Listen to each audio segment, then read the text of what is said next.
السلام علیکم میرے باشر دوستو۔ چودھری نثار علی خان صاحب پاکستان کی سیاست کا اس وقت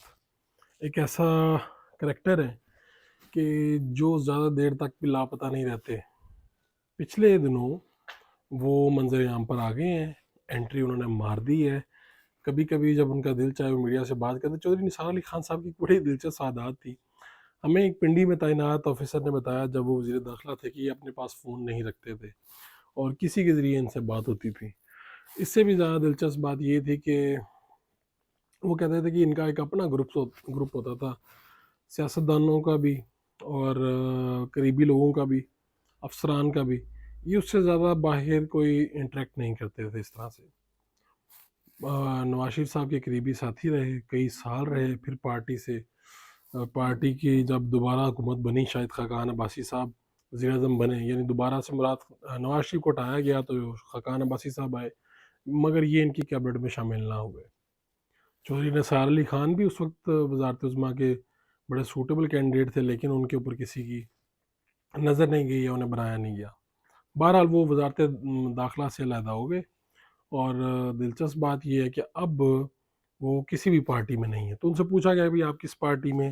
جائیں گے، اس کے علاوہ جنرل فیض کے حوالے سے سوال ہوئے، تو میں ان کی گفتگو سن رہا تھا اور لوگوں سے بھی بات ہوتی رہتی ہے۔ پچھلے کئی مہینوں پہلے وہ پنجاب اسمبلی میں اس وقت نمودار ہوئے تھے جب انہیں پتہ چلا تھا کہ وہ ایک سیٹ جو وہ آزاد جیتے ہیں، جس کا حلف انہوں نے 3 سال میں نہیں اٹھایا، وہ ایک سیٹ اب ان کے ہاتھ سے نکل سکتی ہے۔ تو پھر انہوں نے جا کے چاہتے نہ چاہتے ہوئے اس کا اوتھ لیا تھا، اور ہم سب نے دیکھا بھی تھا، ہم لوگ وہاں پہ موجود بھی تھے، سوال بھی ان سے کیے تھے۔ تو اب یہ ہے کہ بھی چودھری نثار صاحب سے پوچھا گیا جنرل فیض نے آپ کو ہروایا تھا۔ ایک یہ بھی سمجھا جاتا ہے کہ جنرل فیض ان کو اچھا نہیں سمجھتے تھے اور ان کی پوزیشن مستحکم تھی، لیکن جنرل فیض ایک تو عمران خان صاحب کو لانا بھی ضروری تھا، دوسرا یہ کہ ان کو پرسنلی شاید وہ کوئی معاملات تھے، کوئی دراڑ تھی ایسی،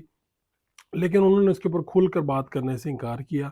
وہ یہی کہتے رہے کہ میں اس طرح کی کوئی بات نہیں کروں گا، نیگیٹیوٹی بہت زیادہ ہے، یہ ہے وہ ہے۔ تو اب پارٹی کس پارٹی میں جا رہے ہیں، یہ ایک سوال ہے جو بار بار پوچھا جاتا ہے۔ تو اس کے اوپر انہوں نے کہا کہ وہ پارٹی جو پاکستان کے لیے کچھ اچھا کر رہی ہوگی، جب میں فیل کروں گا تو میں اس میں چلا جاؤں گا۔ مجھے یہ پتہ ہے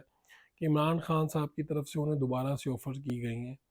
اور اس وقت چونکہ اسٹیبلشمنٹ جو ہے وہ عمران خان صاحب کو پسند نہیں کرتی، تو اس وقت شاید چودھری نثار علی خان صاحب ابھی پاکستان تحریک انصاف میں جانے سے پہلے اپنے مشیروں سے بھی بات کر رہے ہیں۔ مسلم لیگ نون میں ان کی واپسی کی وجہ جو ذرا مشکل نظر آتی ہے وہ یہ ہے کہ اگر نواز شریف صاحب دل بڑا کر کے ان کو بلائیں تو ہی یہ ممکن ہے، کیونکہ مریم نواز صاحبہ کے حوالے سے ان کی جو خیالات ہیں، ان کے جو بیانات ہیں، وہ بڑے مختلف، اور ایسا لگتا ہے کہ مسلم لیگ نون میں ان کی جگہ تنگ ہوتی جا رہی ہے، کیونکہ وہ قائل ہیں کہ مریم اور حمزہ کے بجائے جو سینئر لوگ ہیں ان کو قیادت ملنی چاہیے، ان کی جو اوبے کرنا چاہیے باتوں کو۔ وہ اس نظریے کے بڑے سخت مخالف ہیں کہ مریم نواز شریف صاحب کے بعد ان کی مریم صاحبہ، ان کی بیٹی آگے قیادت کریں۔ تو یہی ایک وجہ، خاص طور پہ وہ ان کی پالیسیوں سے اس وقت بھی بڑے نالاں تھے، اور مریم نواز صاحبہ بڑی کھل کے ان کے اوپر بات کرتی تھی۔ میں نے ایک دن پرویز رشید صاحب سے پوچھا تھا جاوید ہاشمی اور